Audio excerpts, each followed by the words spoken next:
ini di siri Minggu Tokoh Wanita.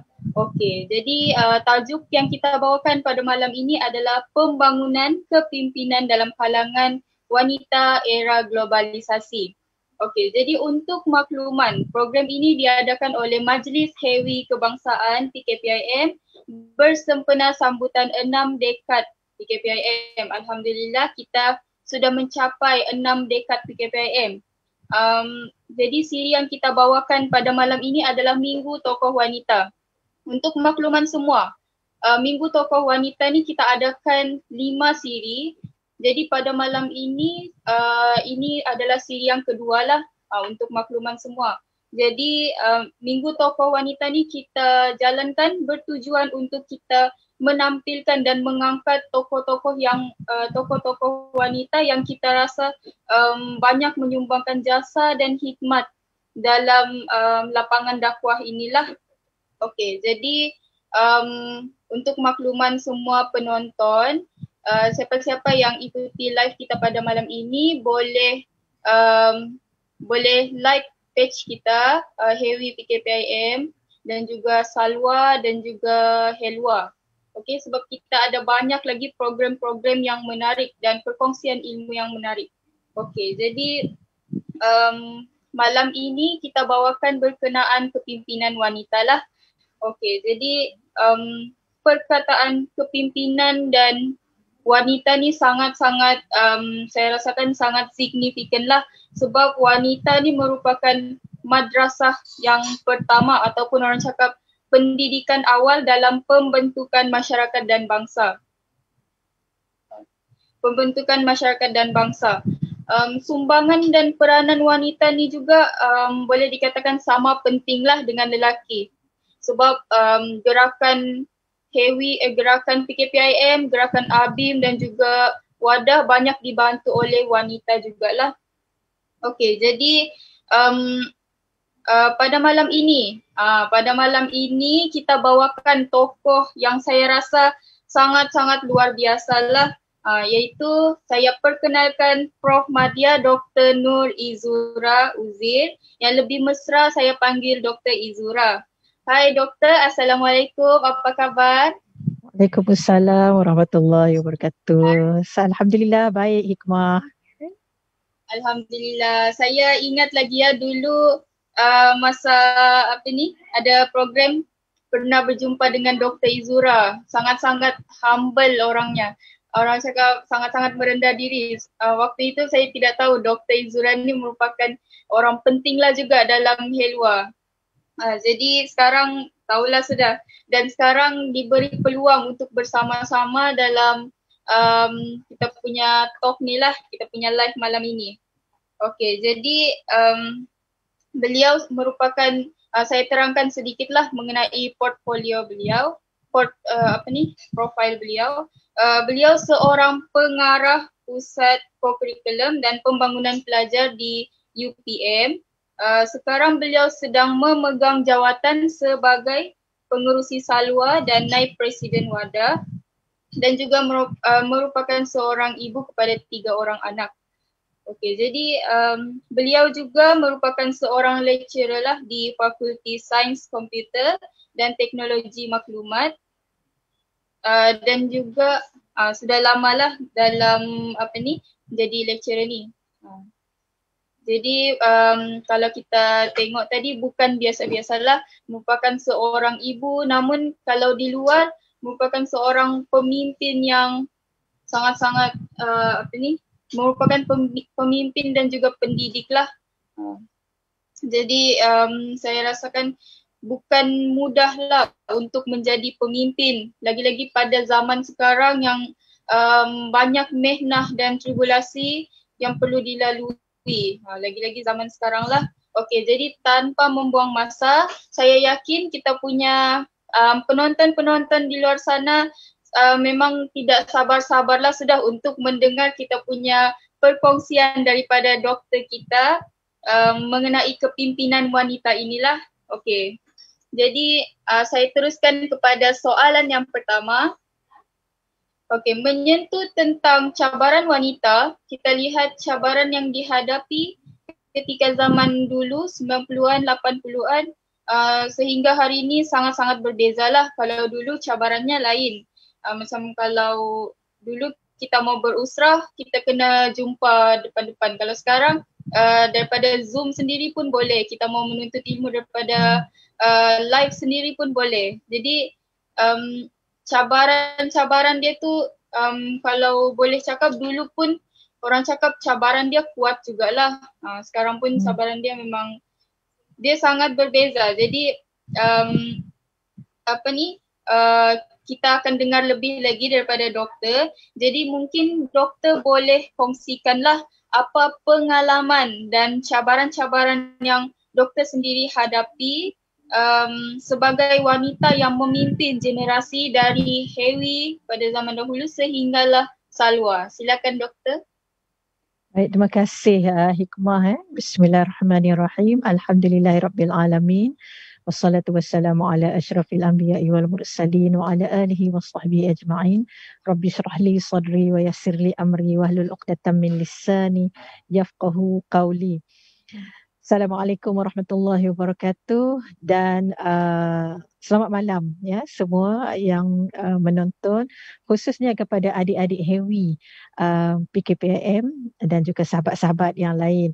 Alhamdulillah kita dapat berjumpa walaupun di alam maya. Itulah antara manfaat teknologi ya, yang mana kita dapat berjumpa, tak perlu keluar rumah, tambah-tambah dalam musim pandemik ini, tapi kita dapat masih lagi dapat melaksanakan majlis ilmu dan dapat bersua muka di alam maya ni, walaupun tak dapat bersentuh-sentuh, bersalam-salam, berpeluk-peluk, tetapi sekurang-kurangnya ialah orang kata apa, better than nothing lah kan.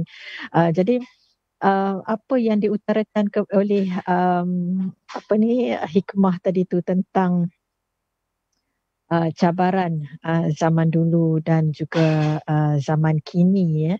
Kalau kita lihat di mana ya, kita sebelum saya pergi ke situ, kita lihat dulu tajuk kita pun tentang pembangunan kepimpinan wanita dalam era globalisasi. Jadi kita tahu Allah menciptakan manusia ni, lelaki, wanita, untuk kita saling bekerjasama, saling melengkapi dalam kehidupan kita.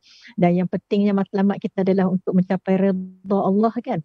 Dan syariat pun telah ditetapkan untuk lelaki, untuk wanita, tanpa membezakan peranan dan tanggungjawab lelaki maupun wanita. Bukan kita mengatakan ianya mesti sama, tetapi masing-masing ada peranannya. Jadi kalau katakan semuanya nak sama, maka tak perlu Allah jadikan lelaki dan wanita, mungkin jadikan sama satu jenis je semua. Tetapi kenapa Allah jadikan kita lelaki dan wanita ni ialah berbeza kaumnya tu, kerana ada peranan masing-masing di situ. Dan setiap manusia tu akan dipertanggungjawabkan dengan amanah dan juga amalannya.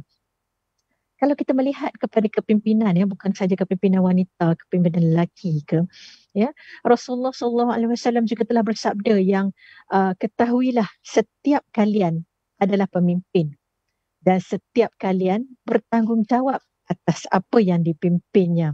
Seorang pemimpin yang memimpin manusia akan bertanggungjawab atas rakyatnya. Seorang lelaki adalah pemimpin atas keluarganya dan dia bertanggungjawab atas mereka. Seorang wanita juga pemimpin atas rumah suaminya dan anak-anaknya dan dia bertanggungjawab atas mereka semua. Seorang hamba, malahan sebagai hamba juga adalah pemimpin atas harta tuannya dan dia bertanggungjawab atas harta tersebut. Setiap kalian adalah pemimpin dan akan bertanggungjawab atas kepimpinannya. Ini hadis riwayat Muslim. Jadi di sini kita lihat jelas tugas dan tanggungjawab semua manusia.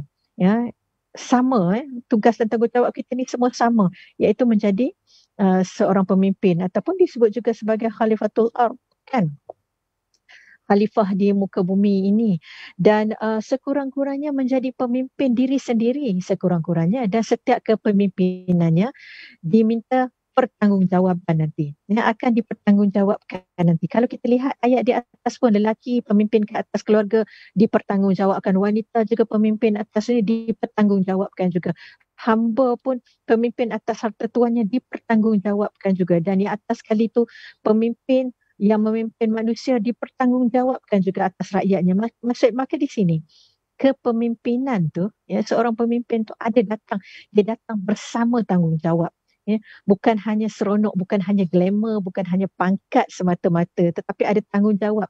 Inilah yang beratnya. Baik, tadi Hikmah bertanya tentang cabaran dulu dan cabaran zaman kini. Ini sekadar saya kata coretanlah, perkongsian sedikit lah kan, ya, cabaran dulu. Kalau dulu waktu saya dalam Hewi, ya, sebagai exco PKPM awal tahun 90-an, dan kemudian menjadi pengerusi Hewi Hewan Siswi PKPM tahun 94 hingga 96 dulu. Ialah waktu tu masih bujang, ya. So bila bujang, ialah nampak macam kita lebih bebas lah bergerak kan. Tapi ada cabarannya di situ. Ya, kita kena lebih menjaga adab, menjaga batas pergaulan untuk kita menghindari fitnah. Dan yang pentingnya juga kena dapat restu daripada ibu bapa, izin daripada ibu bapa untuk kita bergerak. Kadang kita keluar program dan sebagainya. Okay, cabaran yang kedua pula, kita adalah pelajar. Dan kita tahu sebagai pelajar, amanah kita yang pertama adalah belajar. Ya, amanah yang pertama itu adalah belajar. Kerana itu adalah amanah daripada ibu bapa kita, amanah atas diri kita, dan juga kalau kita ni dapat ada scholarship lah, ada apa tu semua, maka ke atas penaja kita tu, itu adalah amanah kita. Dan ini ada cabaran di sini untuk mengimbangi pelajaran dan juga bagaimana kita beraktiviti, ya, aktivisme kita dalam gerakan pelajar. Tapi tak boleh juga kita menjadikan alasan yang belajar sahaja, nak belajar, nak fokus belajar je, tak nak terlibat apa-apa. Ya, tak nak terlibat apa-apa. Itu pun bukan alasan, kerana kita kena ingat, ya, walaupun kita sebagai pelajar, akademik tu, ya, akademik penting, ya, akademik sangat penting. Dan saya sentiasa menyeru kepada adik-adik, anak-anak di PKPM, ya, dalam kita aktif macam mana aktif pun kita dengan gerakan, ya, dengan PKPM ke, dengan apa ke, aktivisme pelajar semua tu, program sebagainya, pelajaran akademik kita tetap kena jaga, kerana ia, ya, kalau kita tak jaga, ia akan menjadi fitnah pula kepada gerakan kita. Itulah sebab aktif-aktif sangat ni lah. Tengok result pun corot, contohnya begitu. Kita tak mahu jadi fitnah begitu. Jadi penting, ya, kita kena ingat perkara-perkara begini. Tapi apa yang selalu saya pegang dulu, sebab kita pun memang aktif dengan usrah lah, program lah, apalah, seminar sana sini, weekend kita keluar dan sebagainya. Dan kita pun ada assignment yang kita kena buat, ada test dan sebagainya. Ya, kalau perkongsian, kalau saya kongsikan zaman dulu, saya sentiasa yakin, ya, apa yang kita buat ni ada matlamatnya, ya. Kita beraktiviti dengan gerakan pelajar ni bukannya suka-suka, bukan seronok-seronok, dan bukan kita buat perkara yang lara, tapi kita ada matlamat di situ, ya, matlamat kita untuk berbakti, berjasa. Kalau kita lihat pada moto PKPM, bukan hidup biar berjasa, ada matlamat di situ untuk kita membawa kesedaran, mengangkat martabat umat ke rakyat, ataupun kita membawa aspirasi generasi muda dan sebagainya ni. Kita ingat, ya, saya selalu pegang, ini yang saya selalu pegang dulu, ya, selangkah kita membantu ke jalan Allah, 10 langkah Allah akan membantu kita. Walaupun kita rasa kita ni sibuk pelajaran, kita tetap belajar, ya. Untuk exam, katakan kita boleh mungkin orang lain perlukan 3-4 jam, kadang-kadang jealous juga tengok kawan-kawan 3-4 jam duduk saja boleh study je, ya. Tapi kita ni macam ada masa sikit je, sejam je mungkin, ya, berbanding dengan rakan-rakan untuk study. Tapi Alhamdulillah, ya, kerana mungkin kita yakin, atas keyakinan itulah, saya selalu atas keyakinan itu result pun Alhamdulillah. Yalah, tidaklah begitu, tapi tidak juga corok, maksudnya gitu, ya. Cabaran yang seterusnya pula adalah dari segi keuangan. Memanglah kalau ada student ni kan, ya, bukannya ada duit sangat kan, duit PTPTN kalau zaman sekarang ni, duit PTPTN ke ialah scholarship ke dan sebagainya pun tak banyak mana kan. Jadi bila kita nak beraktiviti ni memang banyak keluar duit, ya. Kita buat program pun nak dapat sponsor. Itu kalau buat program ada sponsorship, ada lain juga. Tapi bila kita nak mesyuarat dan aktiviti-aktiviti lain, ini antara kekangannya juga. Kemudian dari segi mobility, bukan semuanya ada transport kan, nak bergerak tu mungkin susah, dan kalau menggunakan pengangkutan awam, kos lagi kan. Ini antara perkara, tetapi nanti saya akan pergi ke situ. Apa semua ni cabaran ni bagi saya ianya membentuk idealisme kita. Dia membentuk kekentalan diri, ya.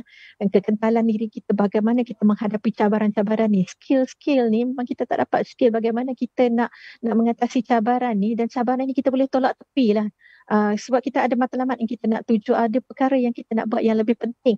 Jadi mana yang kita nak utamakan? Benda-benda ni kacang je. Ini sekadar orang kata apa, sikitlah dicuit-cuit dalam hidup je. Kalau cabaran-cabaran sebegini pun, ini yang kita patut fikirlah, kita mengambil secara positif kan. Kalau cabaran begini pun kita tidak boleh hadapi sedikit, bagaimana kita nak menghadapi cabaran-cabaran yang lebih kita kata apa, lebih hebat mungkin pada masa-masa akan datang.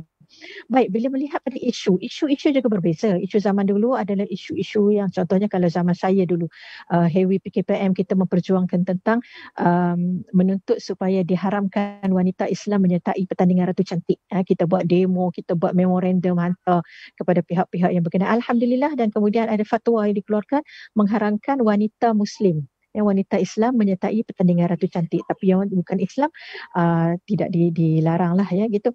Dan seperti yang saya sebut tadi, penglibatan-penglibatan inilah yang membentuk syahsiah diri, yang membentuk kepimpinan. Saya kata kalau kita nak sebut tu kepimpinan diri, kalau bagi saya secara peribadi, inilah ya madrasah PKPM ni lah, ya, antara yang membentuk diri saya, membentuk keyakinan diri saya. Berbagai kemahiran kita dapat di situ.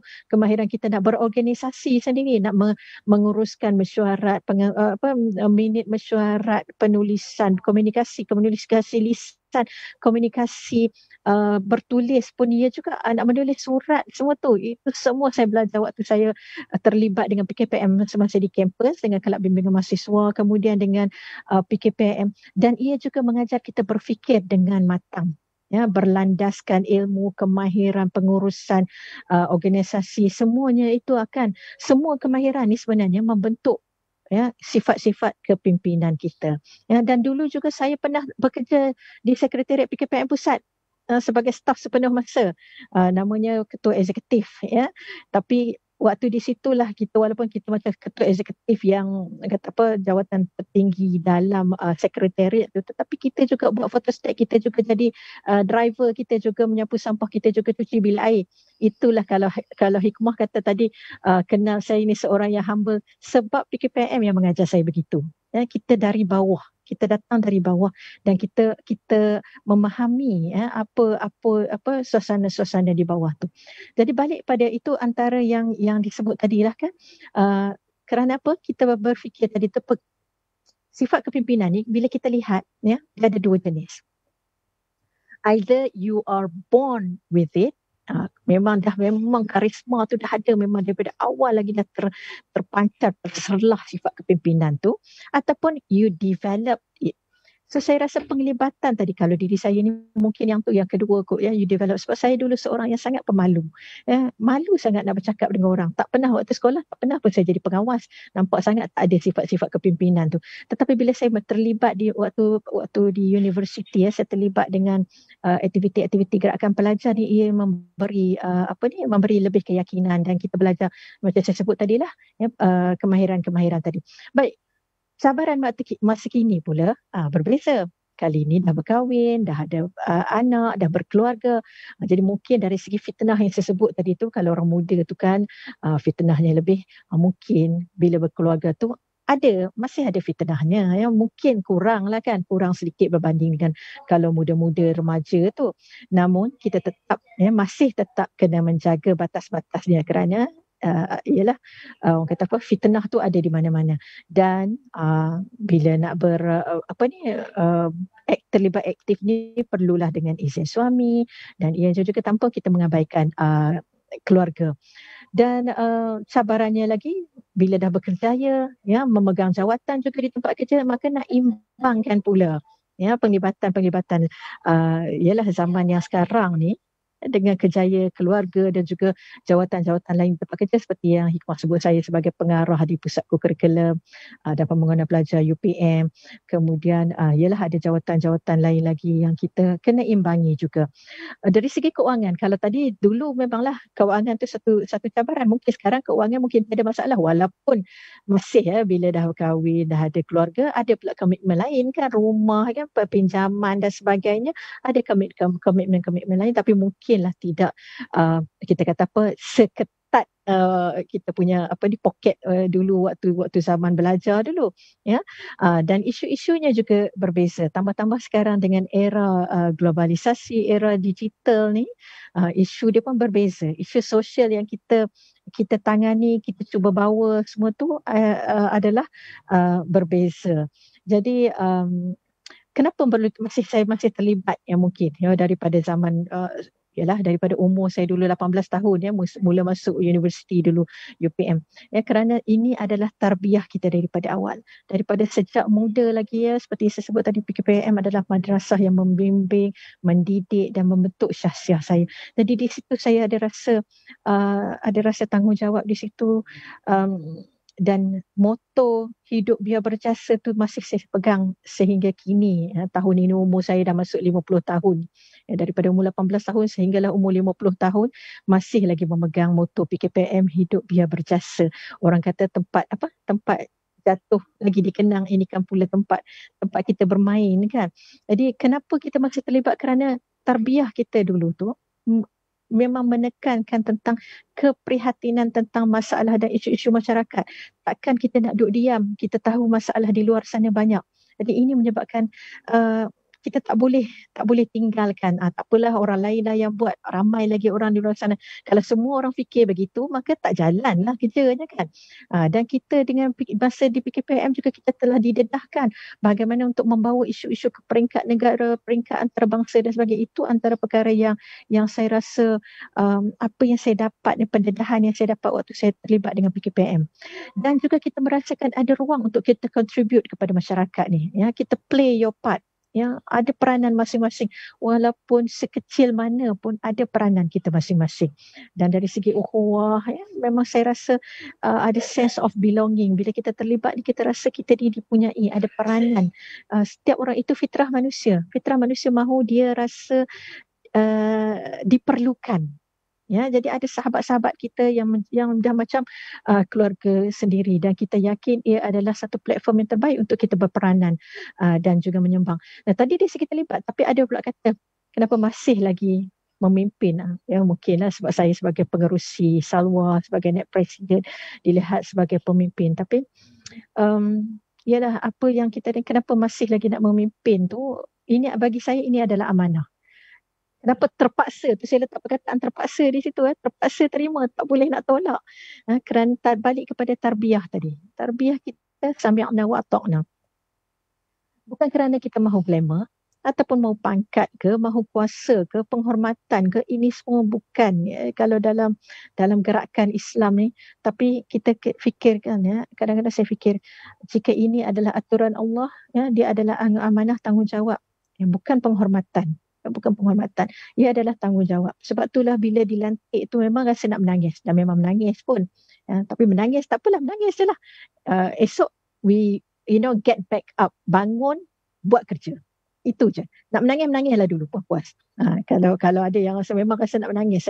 Tapi ni dah. Sekarang satu lagi kita pegang kepada tu, syura tu, taat kepada dan patuh kepada keputusan syura. Kerana saya fikir, saya setakat, sebab tadi Hikmah tanya tentang diri saya kan, jadi kerana kita tidak punya alasan syar'i untuk menolak. Nak tolak macam mana? Nak tolak saya nak kata apa? Bukan alasan kesihatan, bukan alasan tu dan sebagainya. Kenapa menolak? Dan kalau kita tolak, kita memikirkan, am I being selfish here? Kenapa saya nak tolak? Kerana saya tak nak memikul tanggungjawab ni ke? Jadi adakah saya selfish? Dan of course, ya, kita akan merasa diri ni tidak layak, tidak bersedia, belum bersedia. Tetapi adakah ya kita ni seolah-olah bila kita menolak tu, adakah kita menindakkan keputusan syura yang telah memilih pemimpin tu? Kerana seperti saya sebut, ini bukan satu penghormatan, tapi ia adalah tanggungjawab untuk buat kerja. Ya. So itu antara kenapa menyebabkan masih lagi terpaksa memimpin tu kan. Tapi apa pun we do our best lah. Ya, kita buat apa yang terbaik untuk diri kita dan untuk semua. Dan of course lah, kita bukan yang terbaik, saya bukan yang terbaik, bukan yang perfect, tetapi kalau itu yang diputuskan oleh syura, kita terima dan kita buatlah sebaik yang mungkin. Mungkin itulah sedikit dulu. Sila. Alhamdulillah, baik, terima kasih doktor. Sangat-sangat jelas penerangannya dari pengalaman, cabaran dan apa orang cakap sampai apa ni lah yang amanah tadi tu lah. Jadi saya pun teringat-ingatlah zaman waktu saya study di UiTM Pulau Pinang dulu.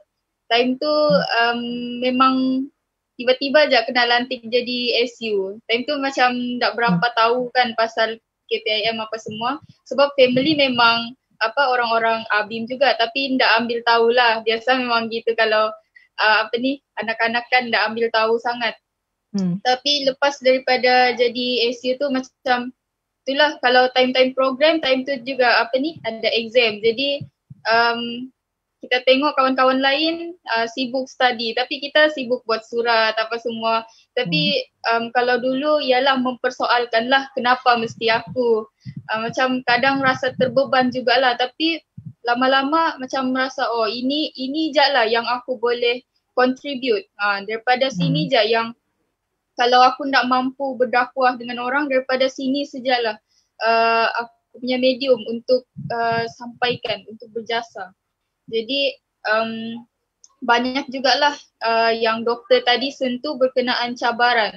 Cabaran mengenai kewangan, macam zaman student dulu pun kalau mau pergi program dekat Selangor kan mesti tunggu wadah sponsor dulu baru okay odds. Kalau macam tiada sponsor yang itu tunggu daripada Kak Najwa, selalu gitulah. Okay, jadi tadi doktor juga sebut mengenai amanah. Ya, saya pun rasa begitu juga. Saya pun dulu semasa sampai di PKPM Sabah ni dulu dipanggil Sisma Sabah lah.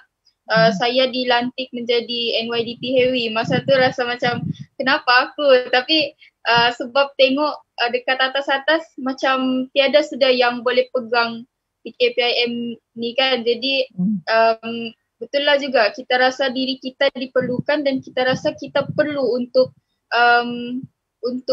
berjasa tu. Kita perlu sebab di situ je mediumnya tu. Okay, jadi sangat-sangat jelas soalan tadi mengenai cabaran dan pengalaman. Jadi soalan yang kedua lah, kita teruskan kepada soalan yang kedua. Tapi sebelum tu diingatkan kepada audiens kita yang berada di Facebook, boleh kalau ada soalan boleh nyatakan di ruangan komen lah. Nanti kita akan upkan di akhir perbincangan ini. Dan follow lah FB Hewi KPM. Okay, soalan yang kedua. Dalam era pandemik, pendekatan kepimpinan dalam era digital menjadi cabaran kepada pemimpin hari ini. Jadi masyarakat hari ini khususnya wanita mau tidak mau perlu sentiasa orang cakap sesuaikanlah dengan pendekatan baharu ini. Jadi macam kita tahu teknologi ni ada kebaikan dan keburukannya. Macam sekarang kalau kita tengok isu pasal domestic violence, pasal ni lah yang Helwa tengah angkat ni. Pasal isu kesihatan mental, pasal isu banyak lagi lah yang kita rasa banyak isu yang meningkat seiring dengan kita punya peningkatan teknologi ni lah. Jadi soalannya, apa pandangan doktor kebaikan dan keburukan teknologi hari ni lah. Okay, silakan doktor. Baik. Terima kasih Hikmah ya. Macam tadi. Okay.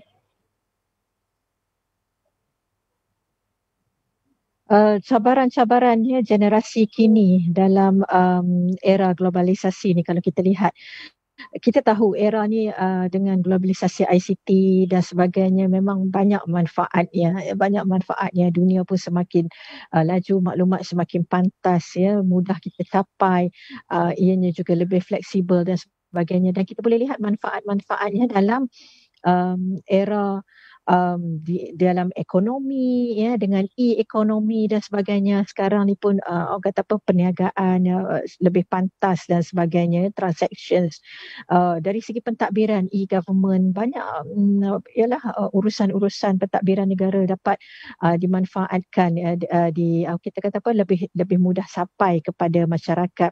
Dari segi sosial budaya, dari segi pendidikan, ya, dari segi sekarang ni pun dengan mobile, ya, aplikasi-aplikasi mudah alih, ataupun aplikasi bergerak, kita kata mobile tu, banyak manfaat di situ yang tak perlu, saya rasa tak perlu kita kupas satu persatu di sini. Dan malah webinar kita pada hari ini, wacana kita pada malam ini juga mudah dilaksanakan dengan adanya, kita kata apa, manfaat teknologi digital ni kan. Namun kita kata apa, ianya juga dari segi ilmu tu, ya, banyak ilmu yang kita boleh dapat dengan globalisasi ICT-nya. Mudah, nak cari apa pun mudah. Kalau tadi saya kongsikan petang tadi bersama ni, ada seminar program didik anak mengikut zaman. Ini pun satu yang ni, ya, zaman sekarang ni anak-anak kita adalah anak-anak zaman teknologi, anak zaman digital ni. Jadi kita sebagai ibu bapa pun kena mendidik anak-anak mengikut zamannya. Maka ini antara manfaat-manfaat yang boleh kita ambil dan kita bawa kepada ni ilmu. Katakan kita nak cari ilmu tentang parenting, tentang screen time, ilmu memasak dan sebagainya, ya, dan ianya juga boleh menjadi satu medium untuk dakwah, ya, untuk dakwah melalui ICT ni. Banyak sangat kita lihat video-video dikongsi, ialah pelbagai lah kertas, tulisan-tulisan yang boleh dikongsi. Dan juga dari segi ukhuwah, bila kita dapat mendekatkan kembali silaturahim yang lama, yang boleh jumpa kembali kawan-kawan zaman sekolah rendah dulu, katakan, ya. Tapi ada juga cabaran-cabarannya, ya. Jangan kita pergi cari balik boyfriend, girlfriend lama tu ke, kan. Setakat berkawan biasa, apa salahnya, ya. Orang kata apa, silaturahim ialah sahabat se-Islam, apa salahnya, tak ada masalah pun, kan, tapi dengan pengetahuan pasangan. Ya, baik, seperti kata Dr. Yusuf Al-Qaradawi ni, ya, ICT ataupun media baharu, media digital ni boleh dijadikan sebagai medan dakwah, di mana kita boleh menggunakan internet untuk menyampaikan maklumat Islam, menyampaikan suara Islam dan memperlihatkan Islam. Ini adalah satu jihad juga sekarang, adalah jihad utama.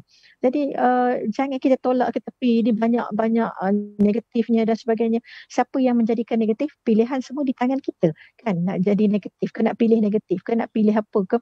Jadi dengan perkembangan dakwah dalam media baharu ni, kita boleh lihat perkembangan media baharu yang pantas. Dia dapat memberikan mesej dakwah secara berkesan, jika digunakan secara positif dan juga efisien. Dan kemudian impak yang kedua adalah dari segi dia boleh berkomunikasi, boleh berinteraksi dengan mudah, dan kemudian kombinasi elemen-elemen dakwah dan teknologi ini akan mewujudkan satu fenomena yang mampu mencetus natijah ataupun akibat ataupun hasil untuk pembangunan jiwa ummah. Jadi di sini kita dapat manfaatkan media ni, kalau kita sebut dalam bila ialah tajuk kita pun berkaitan dengan era globalisasi ni, kan.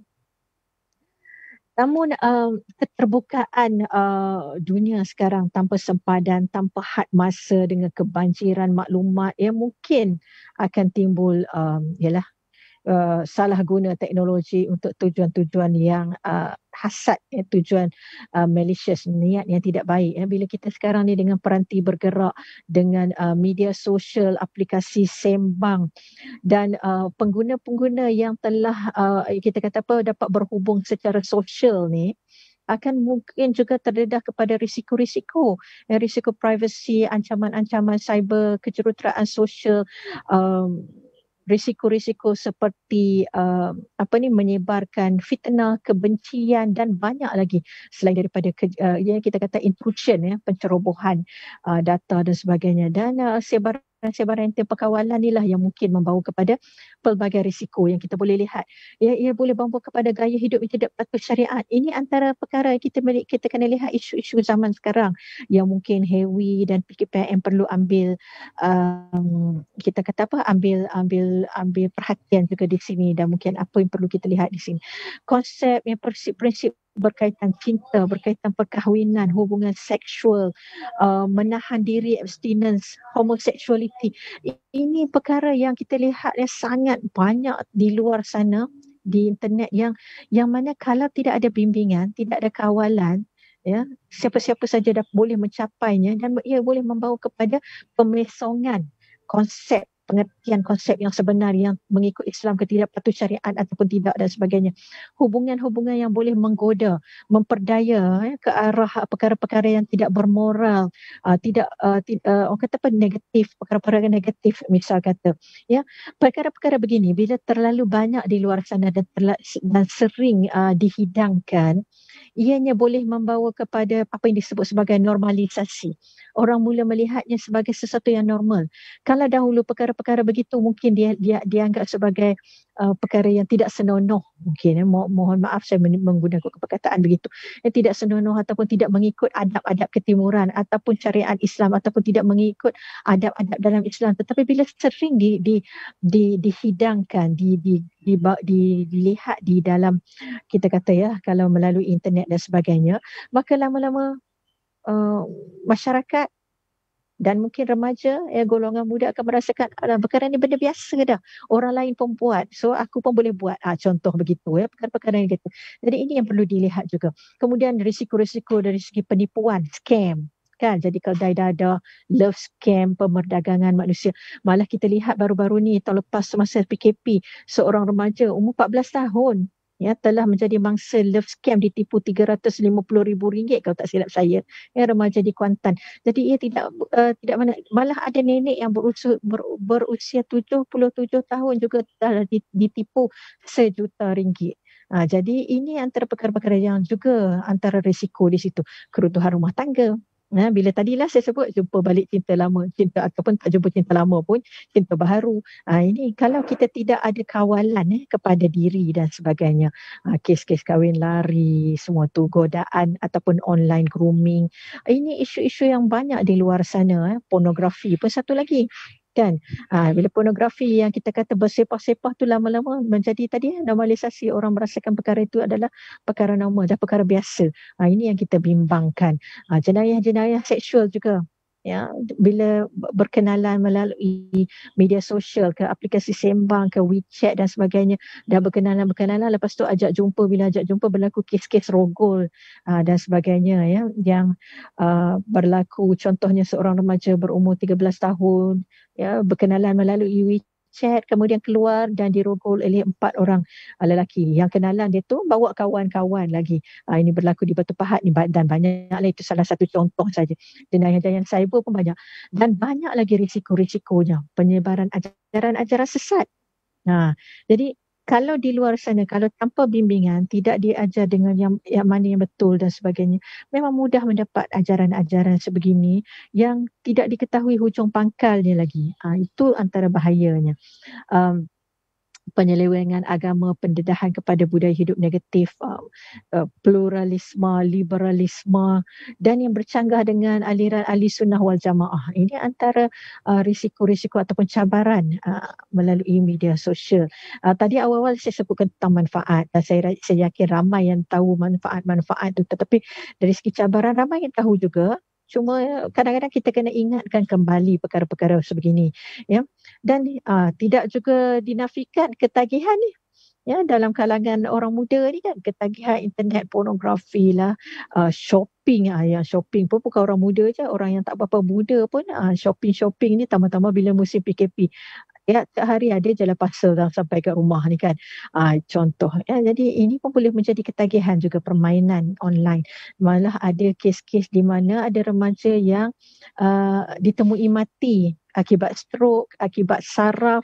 Ya, remaja di tahun lepas ya, kalau tak silap saya tahun lepas di Indonesia. Remaja berumur 12 tahun ditemui mati akibat saraf lah, masalah saraf kerana bermain game.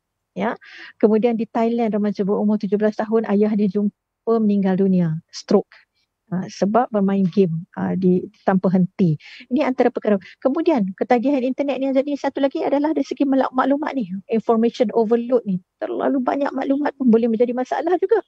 Mana satu nak tapis, mana satu nak pilih, mana satu baik, mana satu buruk dan ketagihan-ketagihan ni dikesan dalam kalangan pelajar, malah juga orang dewasa.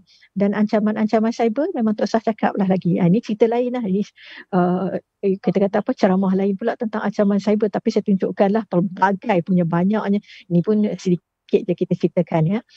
Dan apa-apa pun lah ya, antara cabarannya juga kita ni ya, di era globalisasi ni semua ni, maklumat tadi, kebanjiran maklumat tu, bagaimana kita nak menapis, bagaimana kita nak memilih, dan yang mana satu yang kita nak panjangkan ataupun kita nak forward nanti.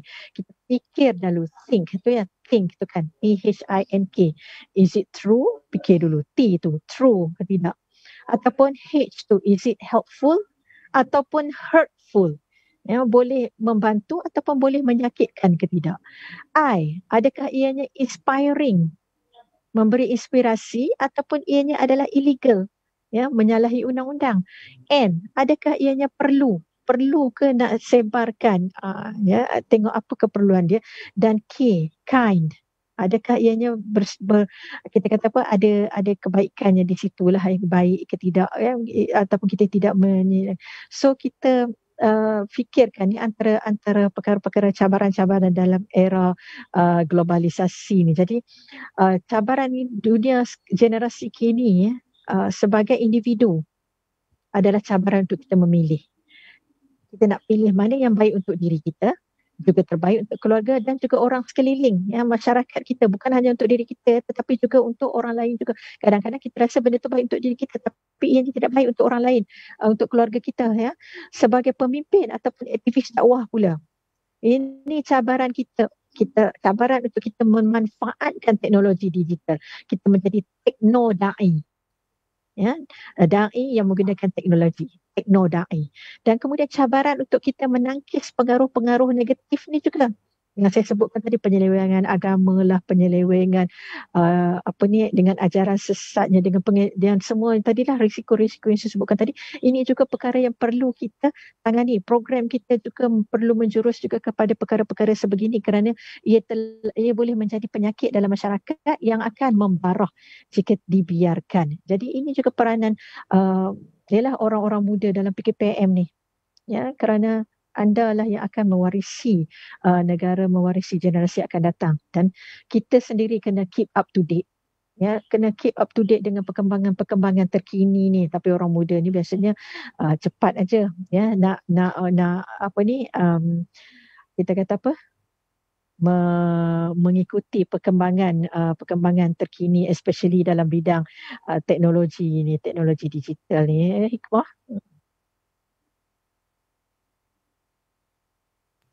Okey, Alhamdulillah.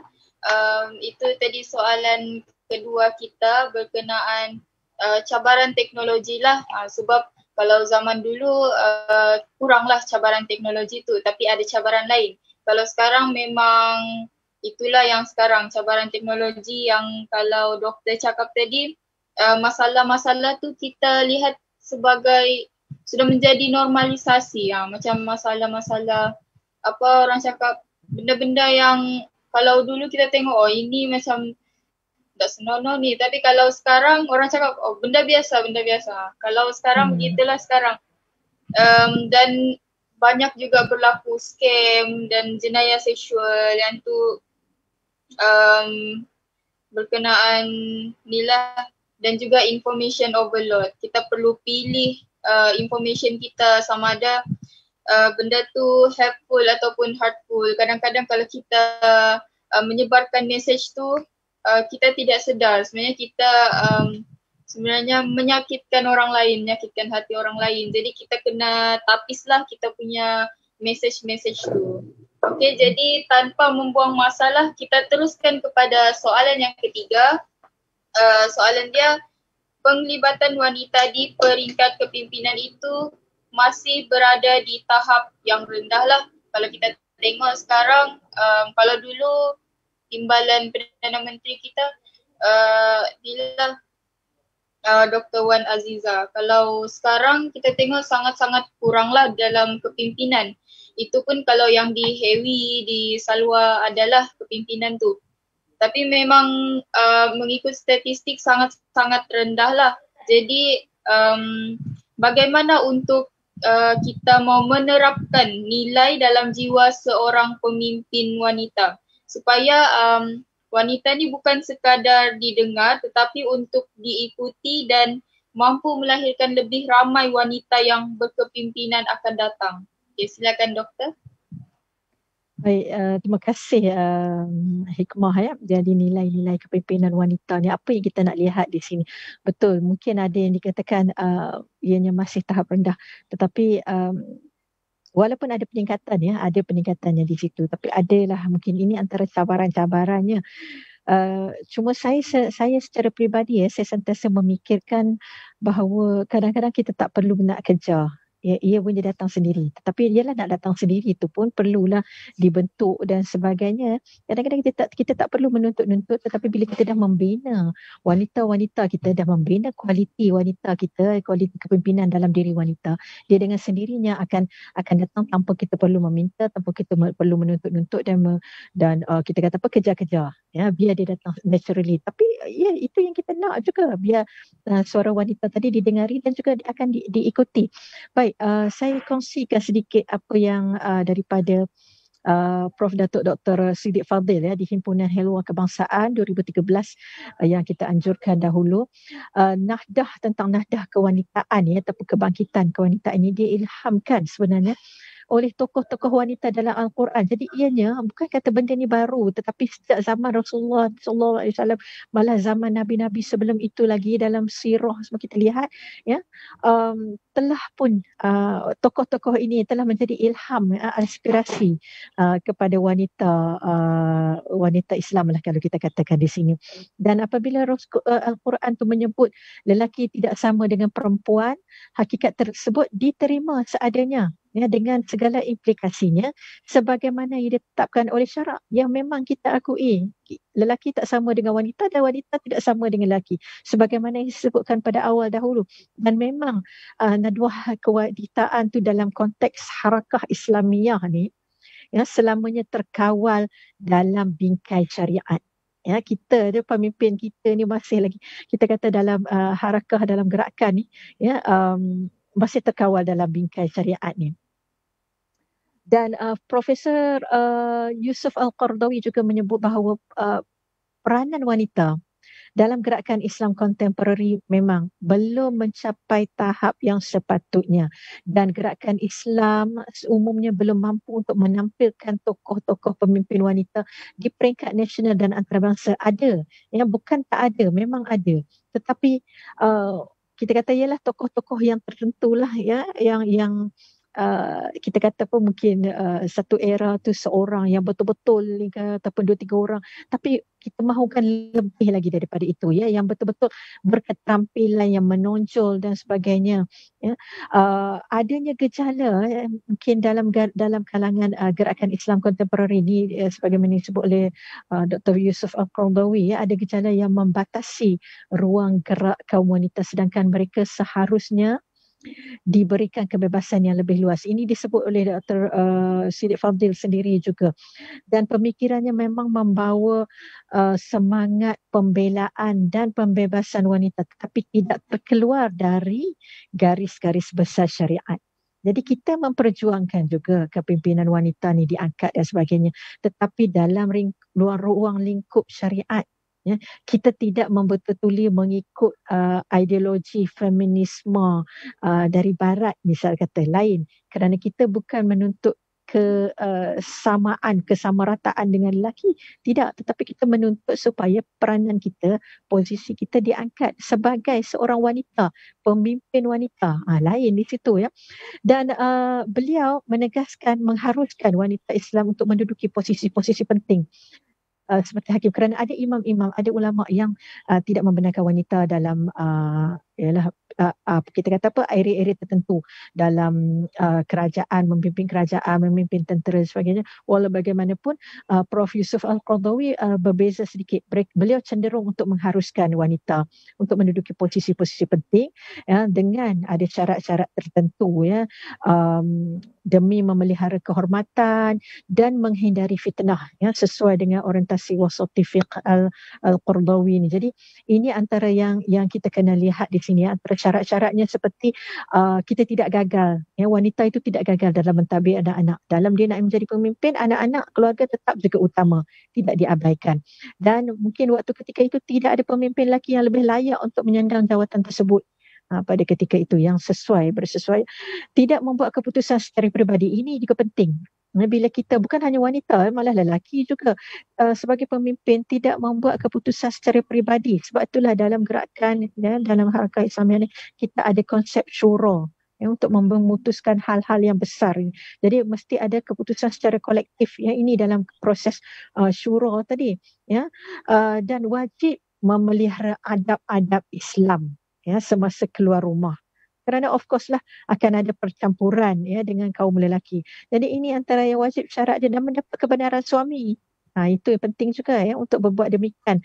Jadi saya rasa syarat ni bukanlah syarat yang berat pun. Ya, bukan kata syarat ni meletakkan macam wanita ni jadi susah untuk jadi pemimpin. Tidak. Kerana perkara-perkara begini sebenarnya orang kata apa, doable, boleh dibuat kan, boleh dibuat, kita boleh uruskan, kita boleh kita kata penuhi syarat-syarat sebegini. Baik, bila kita lihat tentang nilai-nilai kepimpinan wanita ni ya, penglibatan wanita dalam NGO gerakan Islam memang kita tak dapat nafikan ya, kerana ianya mampu untuk membangunkan masyarakat dan negara, kerana ada peranan-peranan tersendiri wanita itu dalam gerakan dakwah dan juga perjuangan Islam ya, dengan tanggungjawabnya sama juga ialah kita kata apa, seiring dengan kaum lelaki untuk membentuk masyarakat yang berketerampilan. Jadi bagaimana ciri-ciri kepimpinan ni ya, imej wanita yang berketerampilan ini yang kita ingin bangunkan ya. Imej yang bagaimana, yang penting bina kekuatan ilmu ya, kerana ini akan mempertingkatkan kualiti diri kita asah ketajaman akal, dan kemudian dengan kekuatan ilmu lah ia akan membawa kepada kematangan berfikir dan membawa kepada wibawa. Ya, adik-adik sekalian, kenapa wanita tidak dilantik? Kerana kadang-kadang tidak dilihat seperti matang dalam berfikir mungkin. Wibawa itu tidak ditonjolkan. Bagaimana kita tidak tonjolkan? Dengan kekuatan ilmu tu. Ya, kekuatan ilmu dan ketajaman akal tu. Jadi di situ memang jelas ya, tak perlu kita minta, tak perlu kita kata apa, yalah kata apa. Inilah kan, dan ada wawasan, ada matlamat yang jelas apa yang kita nak bawa. Ya, berpendirian teguh. Namun pada masa yang sama, bukan kata berpendirian teguh tu maksudnya sampai kita kata tak boleh, ini pendirian saya tak akan berubah lagi. Dia kena ada juga, ada time dia kita kena terbuka untuk menerima pandangan dan sebagainya. Pendirian teguh jangan sampai ke peringkat kita degil. Itu juga. Ya, dan berani menegakkan kebenaran. Dan yang paling penting dengan kekuatan ilmu dan sebagainya tadi tu, takwa juga yang penting. Ya, kerana takwa inilah yang akan memantapkan jati diri untuk memiliki ketahanan diri yang kuat, keimanan yang teguh, yang akan menjadi benteng untuk menghadapi cabaran. Kerana menjadi pemimpin memang tidak mudah. Ya, banyak cabarannya. Jadi dengan takwa inilah juga untuk kita dengan membawa kepada keimanan yang teguh dan sebagainya. Tadi kita sebut tentang kematangan berfikir. Nah, kita kena lihat juga kematangan emosi, kerana tidak dapat dinafikan ya.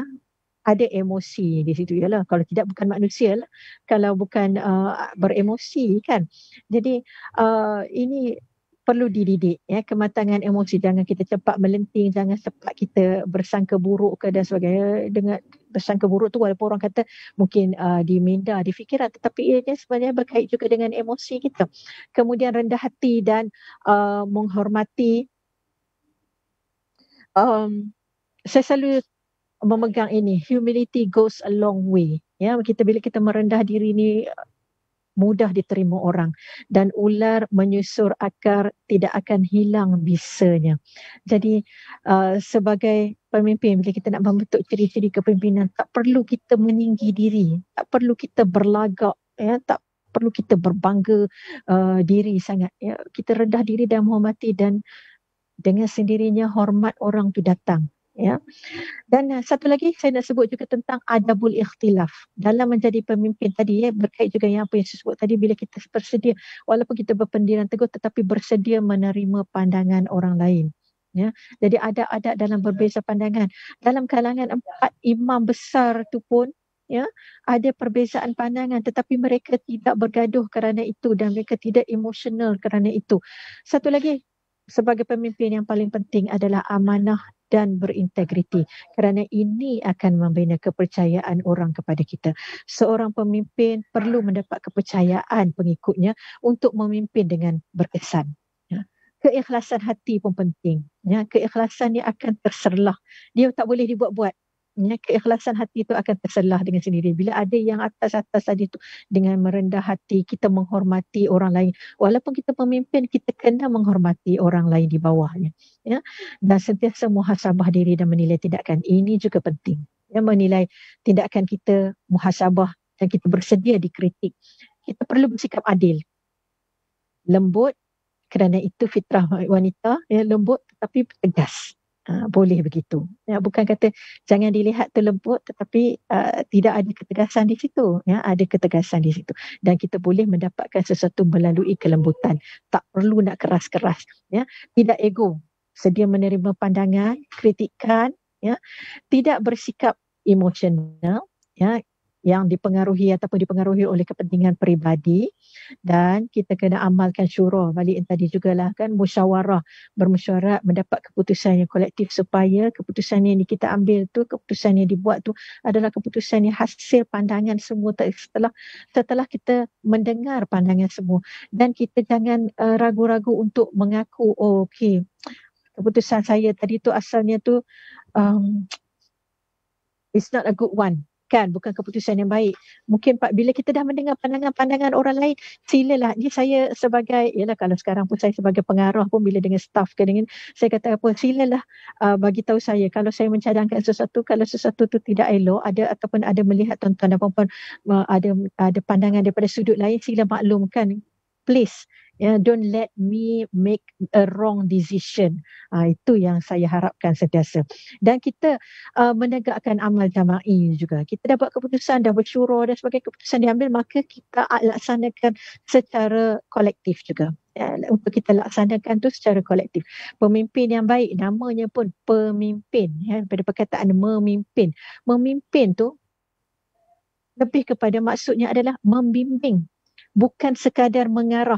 Membimbing ni maksudnya bila kita meminta ialah staff ke orang bawahan kita membuat sesuatu yang kita bimbing, kita beritahu. Okey, tahu tak nak buat macam mana? Okey, ni macam ni. Kita bagi, kita guide. Itu yang pentingnya. Dan kita ada engagement juga ya, dengan kumpulan kita tu, ya, kita ada engagement di situ. Jadi nak jadi pemimpin ni tuan-tuan dan perempuan, ya, kadang-kadang kita ni rasa macam nak jadi pemimpin, kita pun nak jadi macam lelaki. Tak perlu garang-garang.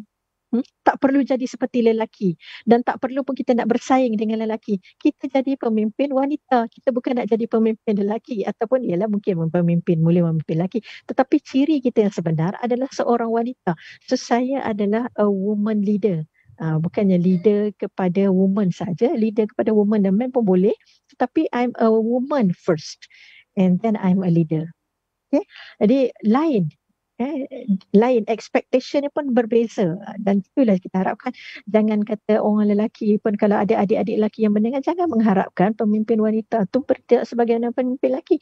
Jangan dibandingkan, masing-masing ada kekuatan masing-masing, dan kita yakinlah yang Allah telah menjadikan kita insan yang sempurna. Bila dilantik untuk memegang sesuatu jawatan, yakinlah yang kita adalah insan yang terbaik. yang Allah telah jadikan, tak kira lelaki maupun wanita. Dan ini yang selalu disebut oleh mentor saya, Puan Aizan dulu adalah nakibah saya dulu. Sejak dulu, dia selalu sebut kat saya dan saya sentiasa pegang. Be yourself and be natural. Kerana Allah dah jadikan kita begitu, sebaik-baik makhluk. Maka be yourself and be natural. Nobody is perfect, but we strive to do our best. So antara personality yang berkesan ni kalau saya kongsikan di sini ya, up to date, reliable, a good collaborator, flexible. Maksudnya kita taklah kata mesti nak macam ni juga. Kita ada flexibility di situ. Okey, tak boleh buat macam tu ya. Okey, cuba kita cari jalan lain. Then well connected, responsible, bertanggungjawab, accountable dan juga a good communicator. Jadi ini antara perkara. Sebenarnya banyak lagi saya nak kongsikan tapi mungkin masa ni tak mengizinkan. Kalau ada masa lagi mungkin boleh saya ni di sini. Kalau ni kemahiran-kemahiran. Tokoh-tokoh wanita dalam Al-Quran juga kita lihat kembali ya. Kalau adik-adik sempat mungkin saya tidak ceritakan dengan detail di sini. Tapi kita lihat kembali tokoh-tokoh wanita dalam Al-Quran yang boleh kita ambil dan kita jadikan pedoman, kita jadikan teladan, kita jadikan contoh untuk membina diri kita. Ini semangat semangat kita, ciri-ciri yang ada di sini. Ya, itu kita bentuk dalam diri kita. Ya, antaranya tu. Pengorbanan Sayyidina Khadijah, Maryam, ya, Maryam ibu kepada Nabi Isa tu, walaupun dicemuh tapi keyakinan pada Allah. Begitu juga dengan Khadijah yang insan pertama yang kita kata beriman lah kan, mempercayai Rasulullah SAW walaupun di luar sana orang tak percaya. Ya, Asyah isteri Fir'aun, Zulaikha sendiri, Sumayyah. Ya, saya tak pergi detail di sini. Dari segi keilmuan, siapa tak kenal dengan Sayyidatina Aisyah kan, ketinggian ilmunya menjadi rujukan bukan sahaja wanita tetapi juga dalam kalangan lelaki. Khawlah binti Sa'labah yang berani mengadu kepada Sayyidina Umar tentang permasalahan dia menuntut hak dia sebagai isteri. Suami dia tidak memberi hak-hak yang sebut. Jadi wanita ni perlu cerdas, berani mengetahui hak-hak dan bebas daripada pemikiran perhambaan. Kita bukan second hand citizen. Second apa? Yalah, bukan second hand apa? Kelas second class citizen kan. Kita bukan second class citizen ya. Sebenarnya dalam Islam telah meletakkan martabat wanita tu sangat tinggi dah. Berbeza dengan di barat dahulu. Dan bila kita sebut tentang pendidikan pun dia mestilah bukan sempitkan dengan pendidikan formal semata-mata, tetapi harus lebih luas ruang lingkupnya, merangkumi pelbagai bentuk kaedah untuk mencerdaskan wanita, meningkatkan literasi dalam ilmu-ilmu kekeluargaan, undang-undang keibuapaan, malah cakna isu semasa ini antara yang diperjuangkan oleh Helwa Abim sejak dahulu, sejak zaman Dr. Siti Zalikah dahulu lagi, Profesor Dr. Khalijah Saleh dan sebagainya. Dan pencerdasan adalah keperluan yang sangat mendesak supaya membangunkan daya fikir wanita, ya, membina thinking capacity seperti yang saya sebut awal tadi tentang bina keilmuan kita tu ya, kemahiran berfikir dan sebagainya. Dan kemudian dari segi politik dan pentadbiran negara, kalau kita lihat bagaimana Ratu Balqis yang memerintah negara semasa zaman kerajaan Sabah dulu pada zaman Rasulullah, zaman Nabi Sulaiman, Khawlah Al-Azwar yang mana menjadi pahlawan Sri Kandi hebat di medan perang, pergi perang, tapi waktu tu dia menyamar menjadi lelaki, tapi lepas tu baru orang tahu dia adalah seorang wanita kerana dia adiknya ditawan. Adiknya ditawan oleh tentera musuh, maka dia pun pakai baju perang, pedang, naik kuda pergi perang ya. Itu Khawlah Al-Azwar. Tadi ada Khawlah seorang lagi tadi kan, Khawlah binti Sa'labah. Kemudian Nusaibah binti Ka'ab dan Asma' dan ini antara tokoh-tokoh yang kalau saya boleh kongsikan sedikit yang kita boleh perhalusi dan jadikan teladan ya, hikmah tentang ciri-ciri dan nilai kepimpinan wanita untuk kita membina. Tajuk kita pun pembangunan kepimpinan wanita kan dalam era sekarang ni, tapi kita melihat balik kepada tokoh-tokoh dalam Al-Quran juga. Ini adalah sesuatu yang saya kira perlu kita hadami juga di situ. Ya, hikmah? Ya, betul-betul. Jadi, okay. Jadi tadi berkenaan soalan kita yang ketiga berkenaan apa tadi tu, nilai yang perlu ada dalam setiap wanita lah untuk menjadi pemimpin. Jadi sebenarnya wanita ni kita tengok pada abad sekarang memang sudah banyak sumbangan lah, terutama dalam memimpin keluarga itu sendiri. Okey, jadi pentingnya untuk kita membudayakan ilmu, sebab kalau kita mau menyampaikan kita kena ada ilmu lah. Pentingnya untuk kita membudayakan ilmu, ya ini intellectualism lah yang kita panggil. Jadi saya buka soalan kepada audience. Tadi ada sekarang ada 2 soalan sudah. Jadi saya bacalah soalan yang pertama. Soalannya, rata-rata wanita ada peluang tetapi disebabkan kekangan kerjaya dan keluarga, mereka hold dulu keinginan tu. Jadi especially untuk berada di arena politik dan pembuat dasar. Okay, jadi soalan dia, doktor setujukah dengan kenyataan tersebut?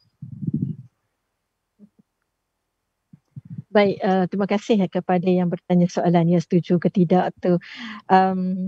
Betul ya, yalah ada ruang dan sebagainya, tetapi kita melihat kepada keutamaan ya, sebagai disebut tadi, keluarga dan mungkin kerjaya. Sebab itu Profesor Dr. Yusuf Qaradawi menyebut tadi yang tidak apa tadi tu, yang pertama, syarat yang pertama tu tidak gagal dalam mendidik anak-anak, kerana itu adalah keutamaan kita.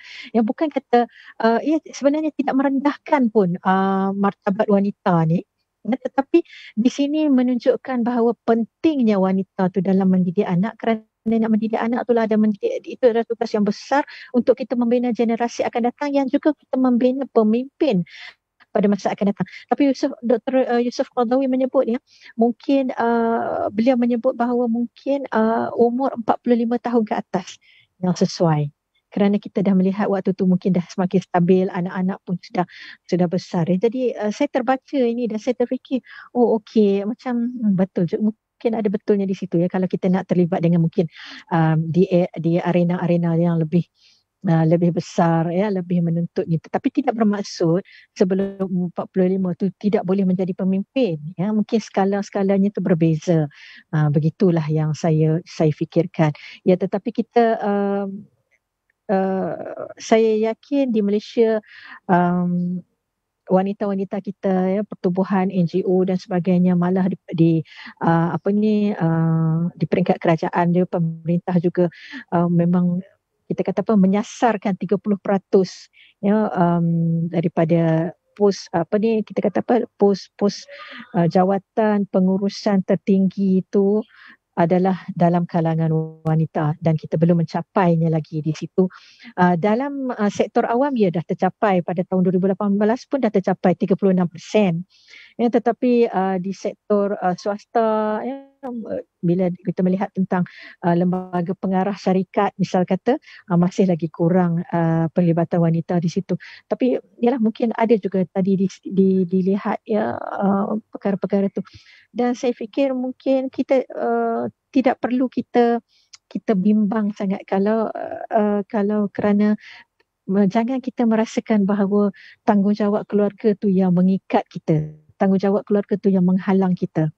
Ya, kita boleh menjadi pemimpin, dan itu adalah kita sebagai pemimpin, sebenarnya pemimpin dalam keluarga kita. Dan peranan seperti saya sebut tadi bukan peranan yang kecil, bukan calang-calang. Ia adalah sebenarnya adalah tugas yang besar. Cuma orang melihat, alah duduk rumah jaga anak kita, ataupun tak duduk rumah lah kan maksudnya, tapi tak boleh nak memimpin di peringkat yang tinggi-tinggi sangat, kerana ialah tanggungjawab pada keluarga. Tetapi ini adalah sebenarnya tanggungjawab yang besar. Tanggungjawab yang besar. Ya, betul. Saya pun setuju jugalah dengan doktor berkenaan tadi. Jadi kita ada soalan yang terakhir daripada FB juga. Soalan dia, apa peluang untuk wanita menonjol dalam kepimpinan dan pembuat keputusan? Peluang sentiasa ada, saya rasa. Ya, tapi bagaimana kita nak menggarap peluang tersebut, dan bagaimana kita memposisikan diri kita ke arah itu. Dan ialah ianya uh, kita sebagaimana yang saya sebut tadi, nilai-nilai pemimpin yang perlu ada tadi bila kita membina keilmuan kita, kematangan berfikir dan sebagainya, kematangan emosi, wibawa kita tu terserlah, ya.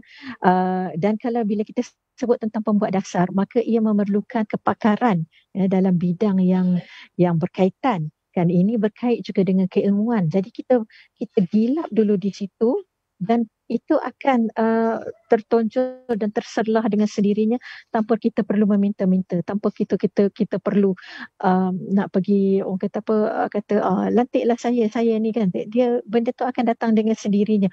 Dan saya rasa itu adalah, orang kata apa, a natural way of being a leader and effective and efficient leader, mungkin begitu. Itu pandangan peribadi saya lah, mungkin begitu, ya. Tapi still kita kena persiapkan, ya. Itu yang saya kongsikan tadi, ciri-ciri itu kena persiapkan, kena bersedia, siap siagakan. Tambah yang muda-muda ni, adik-adik yang anak-anak yang muda-muda ni, persiapkan diri dengan ciri-ciri sebegitu dan ia akan datang dengan sendirinya. Yalah, mungkin orang kata apalah, Dr. Izura ni kata semua tunggu datang sendiri, ya. Okay. Tapi itu yang saya percaya, a natural leader tu dia datang kerana kita akan menyerlahkan wibawa, keterampilan, image pemimpin wanita yang berketerampilan tu, dia akan datang dengan perkara-perkara yang saya kongsikan tadi tu. Bila kita dah develop ourselves, boleh datang dengan sendiri. Tapi yalah, kena cari ruang juga untuk kita masuk. Kadang-kadang tu tak boleh juga duduk saja dan tunggu benda tu datang bergolek pun tidak juga kan. Itu tak kena juga, saya tidak kata begitu, ya. Tapi kita dah bina diri dan kemudian kita tonjolkan, ada strateginya juga lah mungkin di situ, ya, strategi untuk menengah-nengahkan. Kalau katakan kita melihat hikmah boleh pergi ke situ, maka ada timnya yang akan bergerak untuk membawa supaya menonjolkan hikmah pergi ke arah itu. Tapi pembuat dasar tu pun ialah tak semua orang yang kita kata apa, ada cutting, ya, ada cutting ke situ. Begitu juga tidak semua orang yang ada cutting untuk menjadi ahli politik ni, kan. Itu ialah untuk jadi pemimpin. Tapi pemimpin bukan hanya pemimpin di kita kata apa, dalam aspek politik sahaja, tetapi pemimpin ni banyak aspek dia lagi, banyak aspek kehidupan kita boleh jadi pemimpin. Ya, betul. Saya kira perlu jugalah, sangat penting saya rasa untuk wanita berada dalam arena politik, sebab kita mahu kita punya hak wanita ni supaya didengarlah dan ditempatkan di yang sebetulnya lah. Sebab kan kalau macam kita pemimpin zalim, takkan mau diam je kan, mesti kita menyuarakan. Jadi perlu ada jugalah di kedudukan tu juga. Dan juga banyak kalau saya boleh tambah sedikit hikmah, yang minta maaf, pemimpin wanita yang memahami apa yang wanita mahukan, apa yang wanita perlukan, apa yang wanita isu-isu wanita tu. Jadi mesti ada pemimpin wanita di peringkat pembuat dasar sebagai ahli politik. Dan kita kata kenapa ahli politik tu, kerana dia sebagai ahli politik ada juga kuasanya di situ untuk membuat dasar dan untuk mengubah sesuatu. Jadi perlu juga di situ, yang untuk menjadi tu. Jadi ruang tu tadi, balik pada yang tadi tu, ruang tu memang ada, ruang tu luas, dan bagaimana kita nak merebut ruang tersebut dengan sebaiknya. Strategi mesti ada, ya, strategi. Betul, macam doktor cakap tadi, bukan kita tunggu saja. Sebab saya rasa dulu pun saya sebenarnya agak macam orang cakap kalau kita di depan tu kan kena bagi mikrofon, terus macam tak tahu macam apa, blank tiba-tiba, sebab memang tidak dibiasakan. Tapi daripada gerakan ni lah, daripada NGO Heavy, daripada PKPIM, kita improve, setiap hari improve. Jadi daripada situlah kepimpinan kita digilap. Jadi mungkin kita sudah sampai di penghujungnya. Terima kasih kepada audiens kita yang setia daripada awal sampai sekarang untuk join kita punya live pada malam ini. dimaklumkan juga Minggu Tokoh Wanita ni kita ada lagi 3 siri. Jadi boleh follow lah kita punya page Hewi PKPIM sebab selepas ini kita akan ada banyak lagi topik-topik menarik dan panel-panel yang kita bawakan memang sangat-sangat hebat lah. Okey, jadi saya rasa sampai situ sahaja. Terima kasih untuk semua yang join. Terima kasih kepada panel kita yang sangat-sangat hebat, Dr. Nur Izura. Terima kasih sebab sudi luangkan masa, sudi berkongsi ilmu. Okey, jadi itu sahajalah. Selamat malam dan Assalamualaikum. Waalaikumsalam warahmatullahi